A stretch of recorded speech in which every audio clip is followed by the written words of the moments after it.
So, hello and welcome to our podcast, Leading with Purpose, episode 16, How to Establish an Executive Presence. So, I'm your host, Tahira Sullivan. I have Imad Lodi here with me today. Some of you will already know him.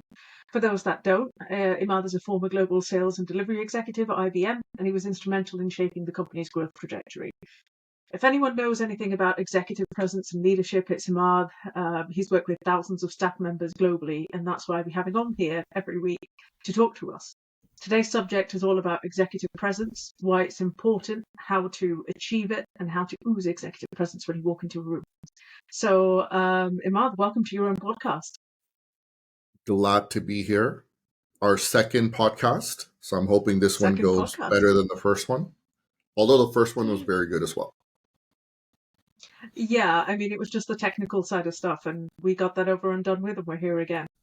So, and I think you have a better whip to keep me on track.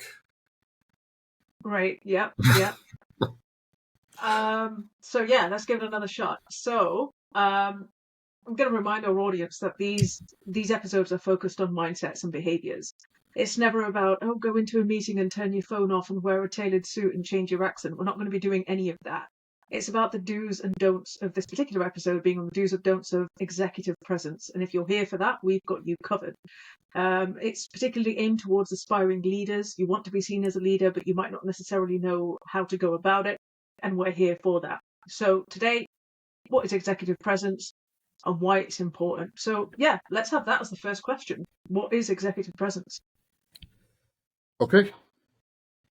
So again, just to start, I always like to break things down into their smaller parts. So we're talking about executive presence, but so what does that mean? So let's start by understanding what executive means. So we're all on the same page. And then we'll talk about, based on my definition, your definition, what presence means, so that when we talk about executive presence, we're all starting from the same starting point or the same platform. So in my view, the term executive in a business context refers to individuals who hold decision-making positions within an organization. So these are often senior level roles, such as CEO, COO, or department heads. The executive is responsible for setting strategic goals, making key decisions, and leading teams to achieve those objectives. Anything you want to add to that? Yeah, I mean, I can't argue with that definition of executive. I think the thing that makes it a little bit different is if we were going to go down later on, I've got some questions to ask you. For example, does every executive have executive presence? Because, yeah, we can delineate these, we can delineate presence, and we can delineate from the word executive, but what does executive presence together mean, would you say? And I think once you bring the two together and we define it, then we can better understand that there are executives who don't have presence. There are people that have the presence but don't have the executive titles, right? So if you break that executive down, further, the term executive behavior, executive function refers, in the research that I did and the experience that I have, a set of cognitive processes that are necessary for control of behavior. So, and the reason I'm saying this is because you don't have to be an executive to have those qualities, right? So if it's a set of cognitive processes, cognitive control of behavior, these functions include, for example, attentional control, right? Working memory, flexibility. They're largely regulated within the brain as well. So although and I had this discussion on a previous podcast, someone else's podcast, and we were talking about born or bred, right? Yeah. So yes, there are some people that have a genetic predisposition to having that charisma, that natural magnetic personality, that natural ability to inspire people, motivate people, and bring them, to you in a unified manner, right? But it doesn't mean that other people can't develop those qualities as well. So there's a behavioral aspect.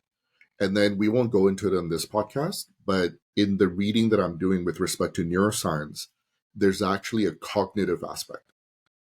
Right. right? So when you study the brains of people that have, brain activity of people that have executive presence, leadership presence, there is a difference than those people that don't. And Interesting. then when you look at a team and you study their brain patterns, when they're listening to somebody that has executive presence or leadership presence, the brain patterns in that team are different than when they're listening to somebody that doesn't have that presence. Oh, So wow. we'll focus on the Okay. behavioral aspect in terms of, Yeah.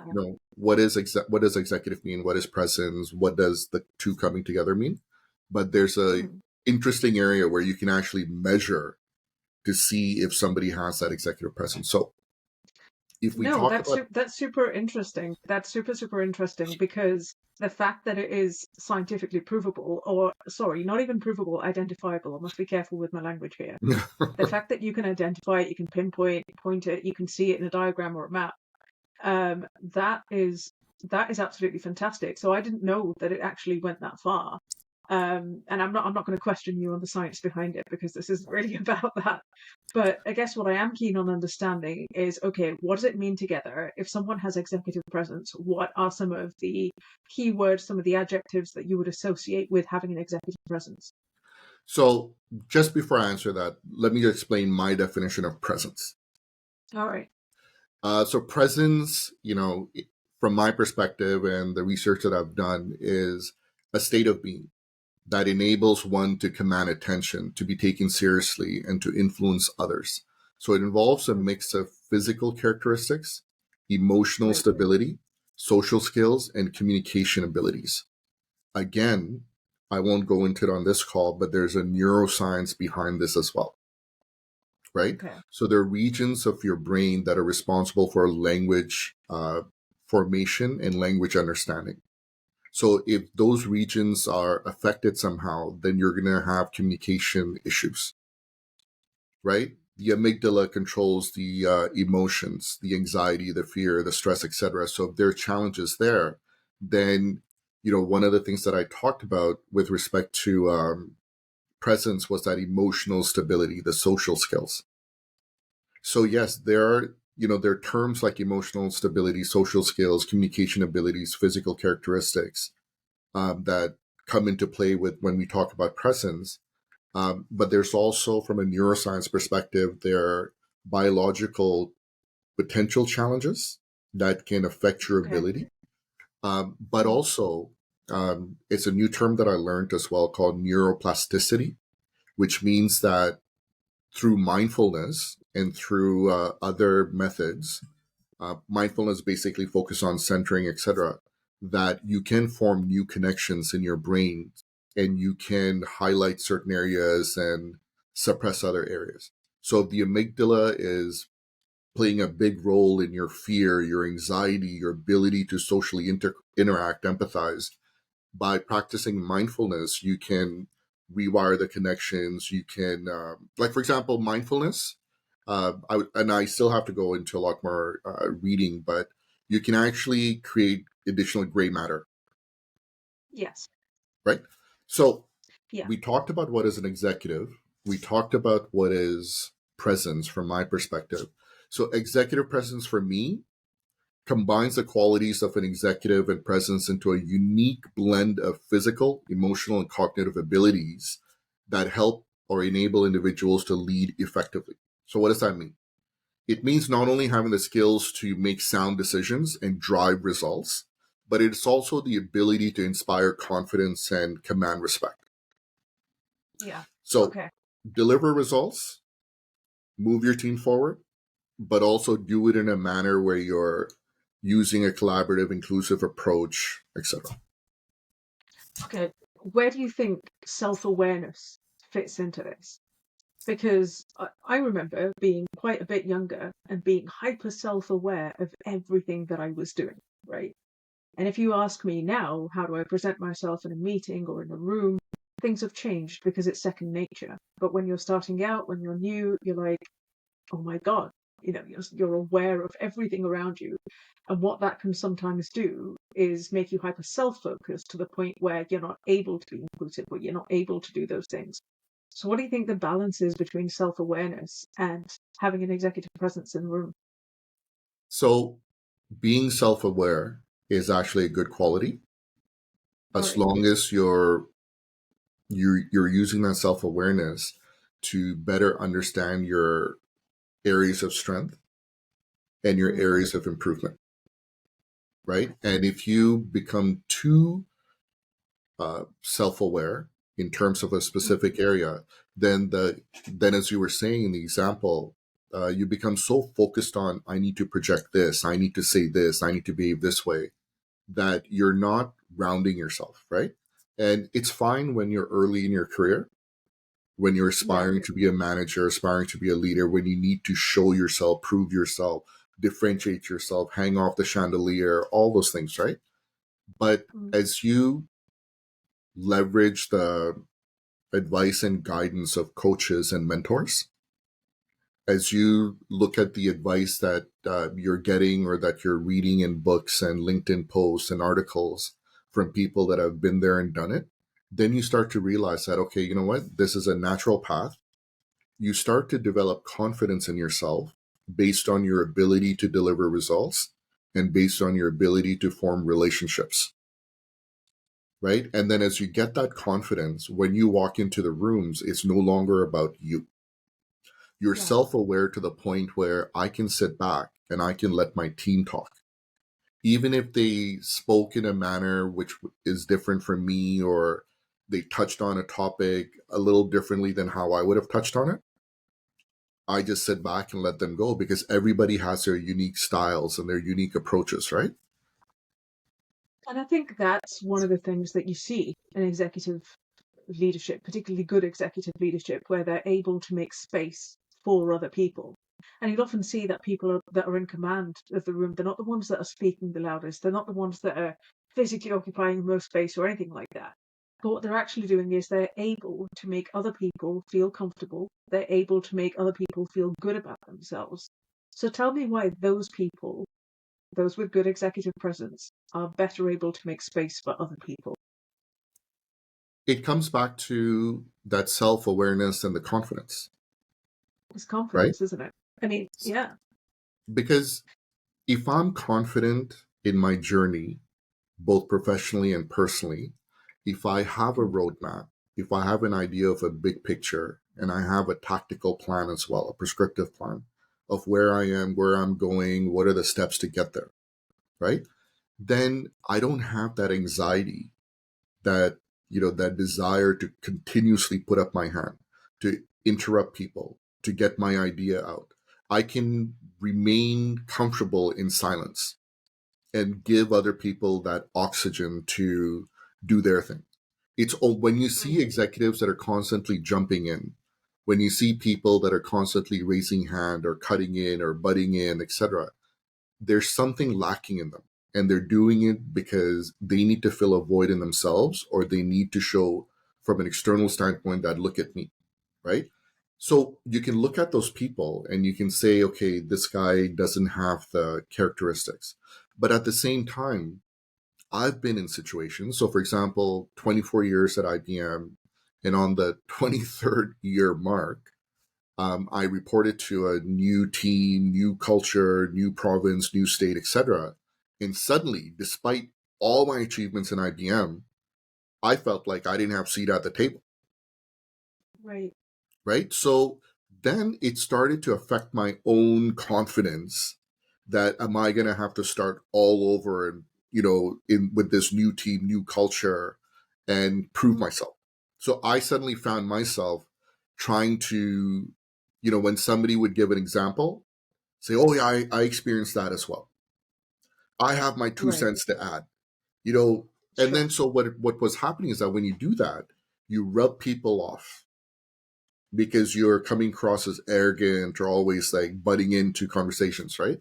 But you have to step back from a mindset and behavior standpoint and say, there's always a reason for a particular behavior, right? Mm, It took me a while to realize that my behavior at that time, look at me, I deserve to sit at the big boys table, right? And there were times when I felt that I wasn't even invited into the dining room. yeah. So when people exhibit those characteristics of trying to, it's about me, look at me, I'm hanging off the chandelier, they're doing it because the leader of that team, of that organization, is not creating an environment where everybody feels welcome. If everybody felt welcome, nobody would have this need to put others down, to backstab, to talk over others, etc. So that's a really good point. That's a great point, actually. It reminds me of so many situations I've been in, but we'd be here for another hour if we started talking about my experiences too. I want We should at to. some I point. want to talk about the. Yeah, maybe. We're here for you today. I want to talk about what you touched on earlier about some people naturally having a magnetic personality, being charismatic, and being all that kind of stuff. What is a magnetic, charismatic personality? What are some of the traits associated with that? What I'm trying to get at here is if you were going to say, okay, do this for a magnetic personality, do this to become charismatic, do this to build authenticity in being a charismatic person. How do you do that? So that magnetic personality, let me put it this way. When somebody walks in the room, you feel a tingle. When somebody walks in the room, you have goosebumps, right? When somebody walks in the room, you pause to take a look. When somebody walks in a room and starts talking, you suddenly stop to listen. And you get this Okay. Yeah. wave in you that, wow, right? So it can be described, but it's almost like an indescribable feeling as well. It's things that you're experiencing, right? Mentally, emotionally, and physiologically, in terms of that goosebumps, the hair rising. So, but if we had to break it down, like how do you build charisma and inspire confidence in people, right? Yeah. So Yeah. it involves a combination of factors. First, I want to say that life is easier if you have that natural ability, that likability Of factor, course. right?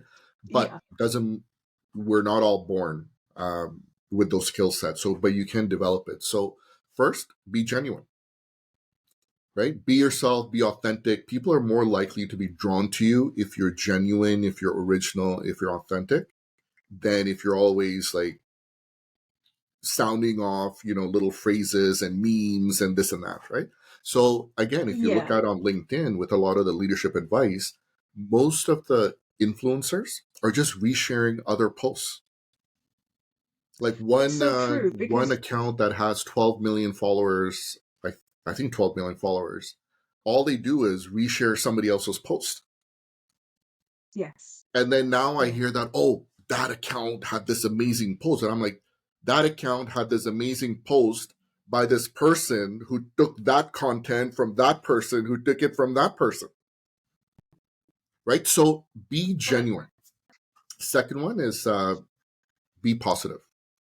In a world where there's so much happening with inflation, mortgage rates, and cost of Mhm. goods, and lack of jobs, and layoffs, and all that, be positive. Maintain a positive attitude and outlook.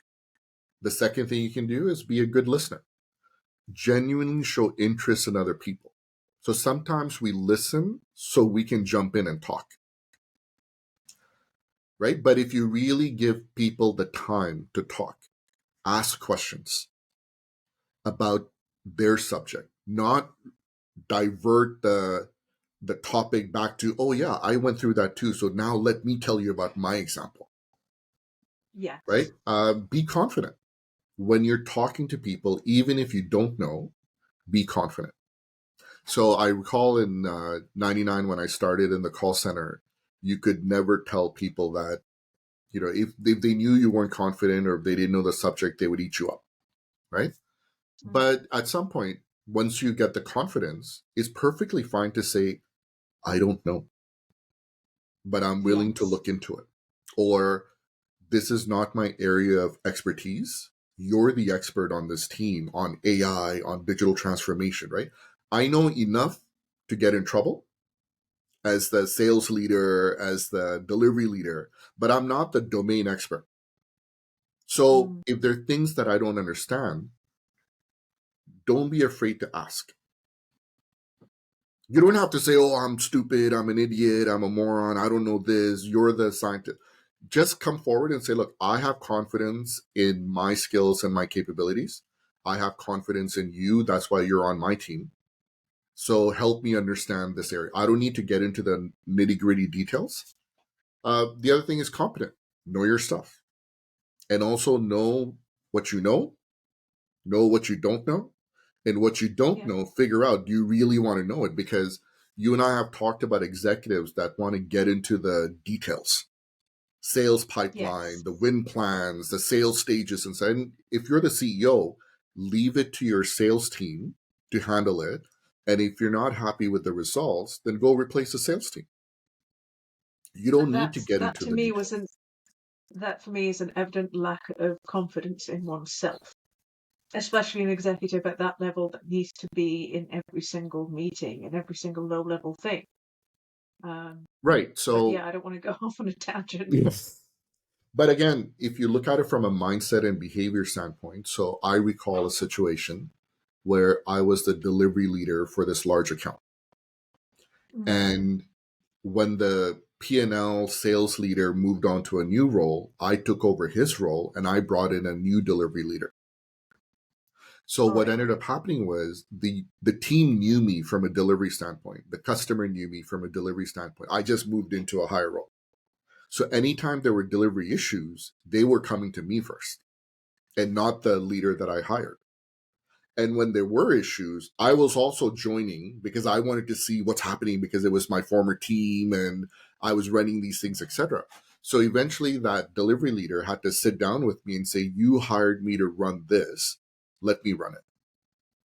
Yeah. You focus on the P&L, the customer relationship, growing the business, and let me handle the delivery. And I told him, I was open and I said, I was joining and I was getting involved, not because of a lack of confidence in you, but it was almost subconscious where I wasn't letting go.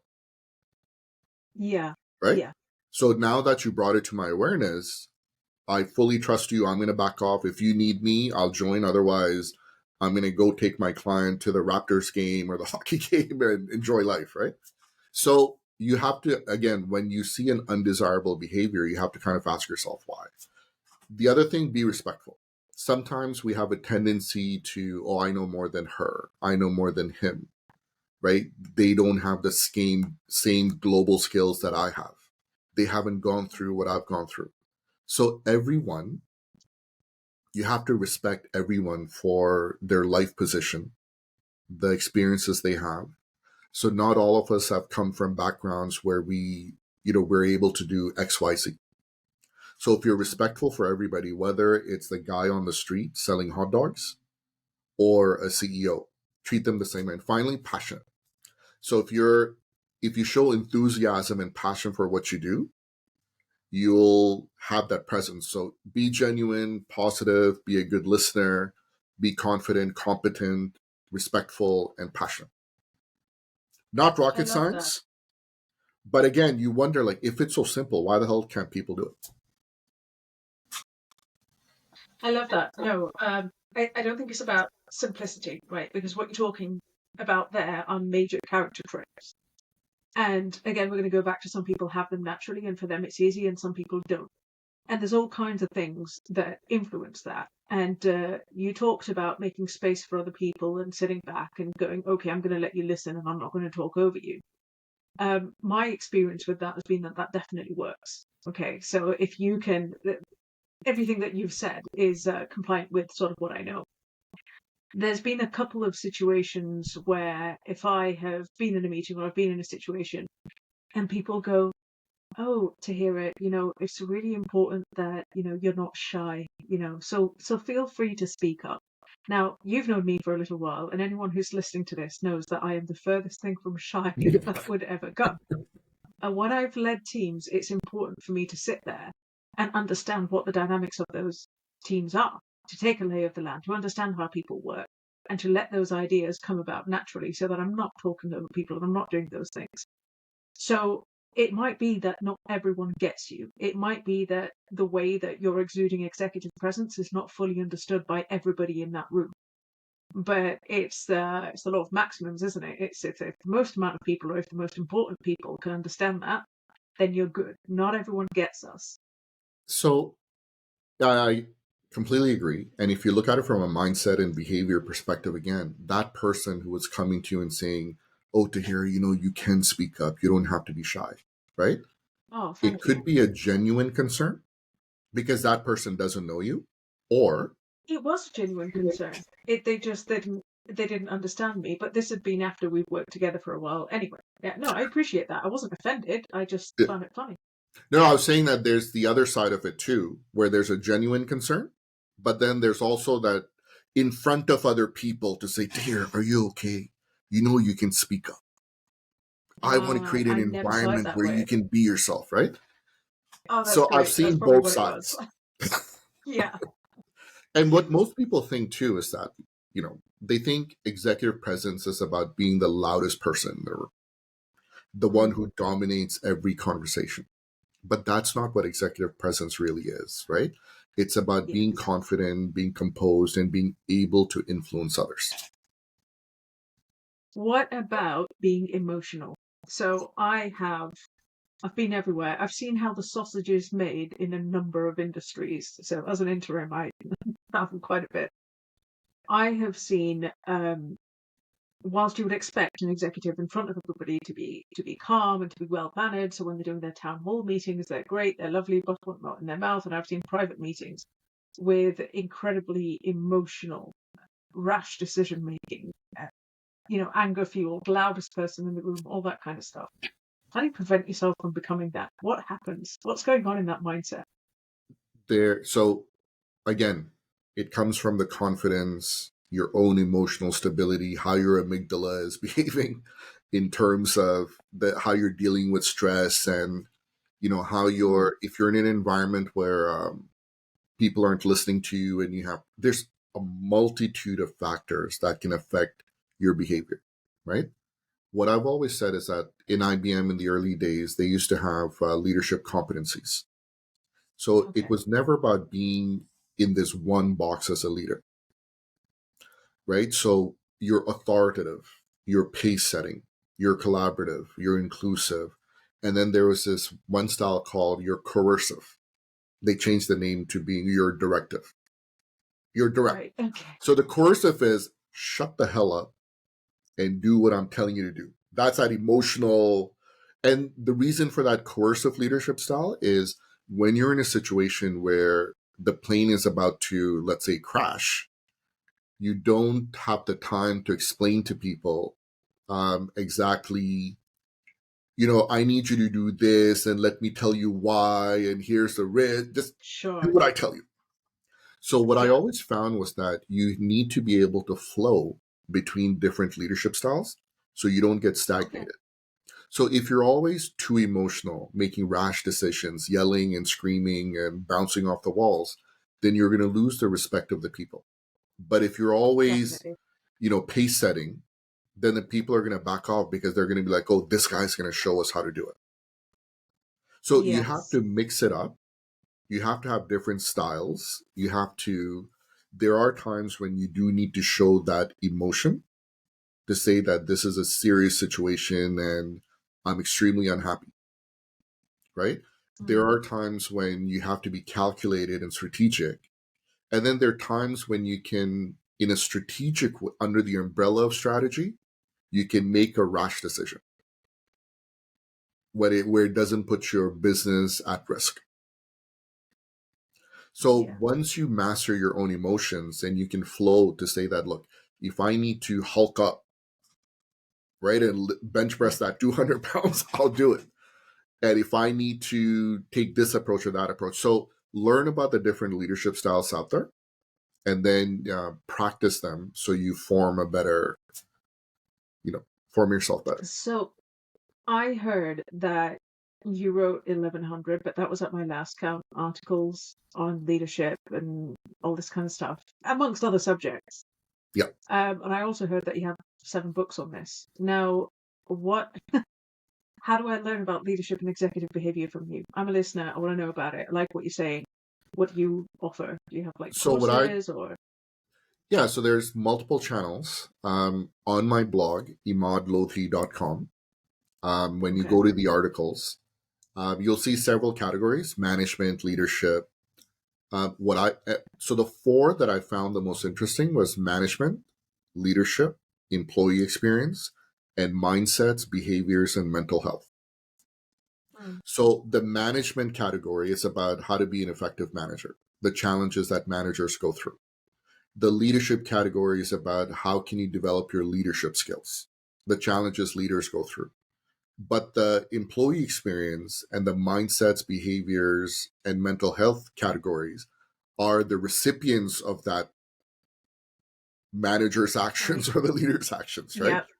So Yeah. that's where I'm putting a lot of my effort in to say that, okay, you might be a great leader, but this is what the people are feeling. This is what the people are thinking. This is what the people are going through. So let's start from there. So why is it that these people are thinking and feeling and behaving a certain way? Well, it's because of this gap in the leadership and this gap in management. So if you Yeah. want to learn about how to be a better manager, how to be a better leader, and to better understand the mindsets of your people, excuse me,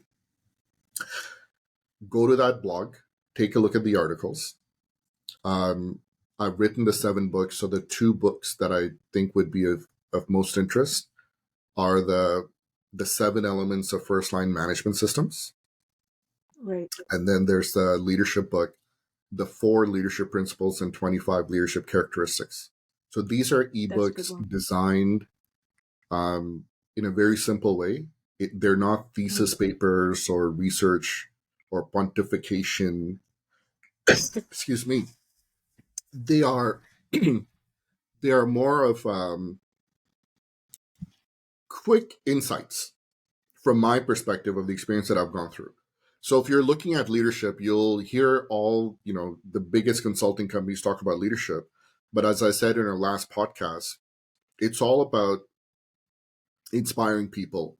It's all about helping people achieve their goals. It's about helping people overcome their challenges and steering people through change. Right? So you can go to the Excellent. blog, That's you can get the yeah. books. And I don't know if I told you, but I'm actually converting the management book and the leadership book into a training course. So which should Okay. be online Great. soon as well. Okay. So existing channels. Go on imadlodi.com. There's a bunch of options at the top. Click on shop, and under shop you have those, but they're not expensive books. But I actually the 4 elements of leadership and 25 leadership characteristics. Sorry, I know I'm getting it wrong, but that one. I've been through that one, and it's really useful because of the way things are broken down. And you're right; it's not a thesis; it's something you can pick up and put down. And that's the best thing about it. And you can read a chapter a day, a section a day, or whatever. And I can't imagine that any of it would be a waste. It would only make you better. And then there's also, I believe, there's one-to-one sessions, coaching sessions that can be booked in with you, Yep. which would also be a good idea. I know I've learned a lot from that, and I'm still actively learning. So I thought I'd convert it into podcast so I can get that learning for free. But if you're not as smart,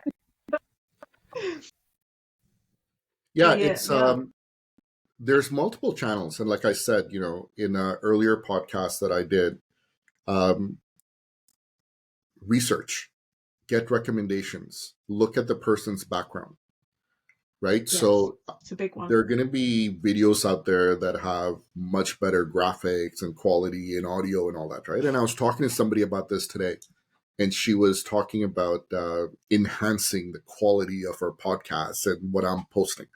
And I said, I could sit there and wait to paint my basement and build my room and lay out the furniture and all that. Or you're coming to me completely stressed out, wanting to quit, and I'm posting content that's making you feel better and your friends are feeling better. So I'm right now focused on getting the content out and I'll work on the aesthetics after, right? So same thing We're over getting the here. job done, right? Yeah, It's the like KIS. Keep it simple, stupid. That's what we're trying to do here. as humans, we naturally gravitate towards what's attractive, what's Yes, of visually course. appealing. then we may find that, okay, that was visually appealing, but there's no substance to it. Right? So it's fine. Do your research. Like when you buy a book, look at there's a free preview of the book that you can go to on the site, and you can click on it and download and take a look at it, right? So take a look and say, first of all, it's not that expensive, at least from a North American and European standpoint. So take a look at it, and with that book, you also get 1 hour of coaching / mentoring. Oh, right. Free hour, right? Okay. So yeah, so you can do that, and what it does is it's an investment you're making in terms of improving your professional and personal lives from someone who's done there and who's done it, who's been through all the mistakes you're going to make, right? Yes. Guarantee you I've made those mistakes. So I'm at a point Brilliant. now where I'm just sharing my lessons learned so that you can avoid them. And so on one hand, it's good that you make those mistakes yourself, because until you touch that pot with your bare hands, right, you'll never learn the pain of grabbing a pod where the handle is hot. Yeah. Right?